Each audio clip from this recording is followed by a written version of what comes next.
Hi friends, good morning friends. मैं हमेशा कहती हूँ कि अगर मोदी के जैसा प्लेटफॉर्म हमारी लाइफ के अंदर आया है तो कहीं ना कहीं हमारे ऊपर उस ईश्वर की असीम अनुकंपा है। लेकिन कुछ लोग इसे समझ पाते हैं और कुछ लोग नहीं समझ पाते हैं फ्रेंड्स। वो अपनी किस्मत को ही दोष देते रहते हैं। तो बिल्कुल फ्रेंड्स, अगर हम किसी को मोदी के बताने जाते हैं, उनको समझ में नहीं आता है तो इट मीन्स कि उनके ऊपर अभी भगवान का आशीर्वाद नहीं है। आपने परेशान होने की कोई भी आवश्यकता नहीं है। आइए मैं इसे एक छोटी सी कहानी के थ्रू आपको समझाती हूँ। दोस्तों, एक बार क्या होता है कि आंध्र प्रदेश के अंदर एक बहुत महाप्रतापी महादानी राजा होता है जो कि अपनी जनता को हर दिन दान दिया करता है। तो उसकी जनता में दो व्यक्ति होते हैं जो रोज आते हैं और हमेशा साथ ही आते हैं। उसमें से एक वृद्ध होता है और एक युवा होता है। दोनों भिखारियों को वो दान करता है, लेकिन होता क्या है, उनमें से जो वृद्ध भिखारी है वो हमेशा दान लेने के बाद ही कहता है कि ईश्वर प्रदान करता है।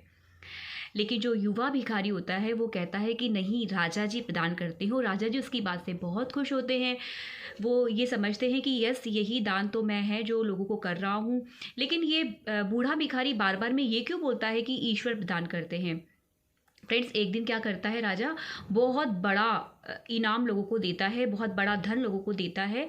और उसके बाद सोचता है कि अब बूढ़ा भिखारी मेरी तारीफ करेगा। लेकिन दोस्तों, बूढ़ा भिखारी फिर यही कहता है कि ईश्वर देता है। अब राजा जी को बहुत गुस्सा आता है। वो सोचते हैं कि मैं दान दे रहा हूँ, मैंने इतना सारा धन इन लोगों को दिया, उसके बावजूद भी ये बूढ़ा भिखारी ये क्यों कहता है कि ईश्वर देता है। अब वो उसको सबक सिखाने की सोचते हैं। और वो जो युवा भिखारी था जो हमेशा राजा जी की तारीफ करता था, उसको कुछ एक्स्ट्रा देने की सोचते हैं कि मैं इसको एक्स्ट्रा दूंगा ताकि ये चीज़ प्रूव हो सके कि भगवान नहीं देता, ईश्वर नहीं देता, बल्कि राजा देता है। फ्रेंड्स, उसने जनरली जैसे वो लोगों को दान दिया करता था, बिल्कुल उसी तरीके से दान दिया। लेकिन अब उनको क्या कहा कि मैं एक अलग से रास्ता बनाया है आप लोगों के लिए, आप उस रास्ते से जाइए, आप किसी और रास्ते से मत जाइए। मैंने एक अलग आप लोगों के लिए स्पेशल रास्ता बनवाया है, बहुत ही सुंदर सड़क बनवाई है, वहाँ से आप जाइए। और प्रायोरिटी किसको दी? वो ये जो युवा भिखारी जो उसकी तारीफ करता था कि सबसे पहले ये भिखारी यहाँ से गुजरेगा। ठीक है, तो युवा भिखारी बहुत खुश हो जाता है कि राजा जी ने मेरे लिए कुछ अलग से गोपनीय रास्ता बनवाया है जहाँ से मुझे जाना है और सबसे पहले मुझे जाना है।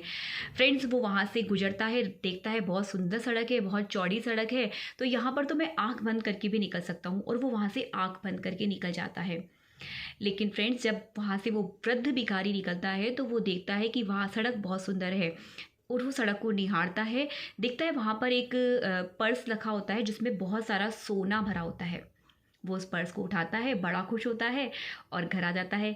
अगले दिन राजा जी फिर से सभा के अंदर भिखारियों को बुलाते हैं और पूछते हैं पहले युवा भिखारी से कि कल का दिन तुम्हारा कैसा रहा।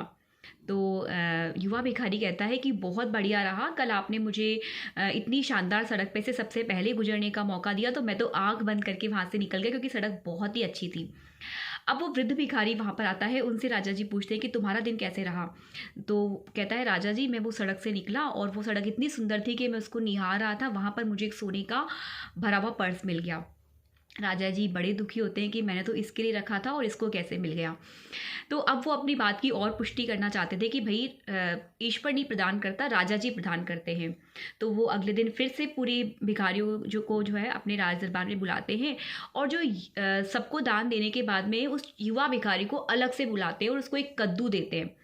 उस कद्दू के अंदर पूरा खोखला करके वो चांदी भर देते हैं कि अब तो इसको मिल जाएगा। तो वो युवा भिखारी जो होता है उस कद्दू को लेता है, सोचता है कि राजा जी ने मुझे दान तो दिया ही दिया लेकिन साथ में कद्दू भी दिया, तो क्यों ना मैं इस कद्दू को बेचकर कुछ और पैसे कमा लूँ। वो उस कद्दू को एक बनिए की दुकान पर जाकर बेच देता है और वहाँ से निकल जाता है। अब वो बनिया जो है वो भी अपने कद्दू को बेचना चाहता है क्योंकि कद्दू से और पैसा कमाना चाहता है। तो वहाँ से जो बूढ़ा भिखारी होता है उसको वो कद्दू बेच देता है और हो जाता है इस तरह से दिन। अगले दिन राजा फिर बुलाते हैं अपनी जनता को कि भैया बताइए कि कल का दिन कैसे रहा। तो जो युवा भिखारी होता है वो कहता है कि महाराज आपने जो मुझे कद्दू दिया वो मैंने बेचकर उससे कुछ एक्स्ट्रा पैसे कमा लिए। तो उसके बाद वो वृद्ध भिखारी को बुलाता है। वृद्ध भिखारी कहता है कि महाराज मैं जा रहा था, वहाँ बनिए की दुकान पे कद्दू मिल रहा था, मैंने सोचा शाम की सब्ज़ी का इंतज़ाम हो जाएगा इससे, तो वो कद्दू मैंने ख़रीद लिया। लेकिन जब मैंने उसको घर जाकर देखा तो उस कद्दू जो था उसमें पूरा चांदी से भरा हुआ था, तो मेरा तो दिन बन गया। तो इससे क्या प्रूव हुआ फ्रेंड्स? इससे ये प्रूव हुआ कि अगर हम और आप किसी को मोदी के बता रहे हैं, उसको बहुत ही डेस्परेटली बताना चाहते हैं, पर उसको फिर भी समझ में नहीं आ रहा है, तो ना इसमें हमारी गलती है ना उस व्यक्ति की गलती है। बात यह है कि उस व्यक्ति के ऊपर वो भी ईश्वर का आशीर्वाद ही नहीं है, इसलिए उसको दिखाई ही नहीं दे रहा है, उसकी आंखें बंद हो चुकी है। सो आपको परेशान होने की ज़रूरत नहीं है, आपको केवल अपना काम करना है और करते चले जाना है। जिसके ऊपर ईश्वर का आशीर्वाद होगा उसको ये अपॉर्चुनिटी अपने आप समझ में आ जाएगी। All the very best.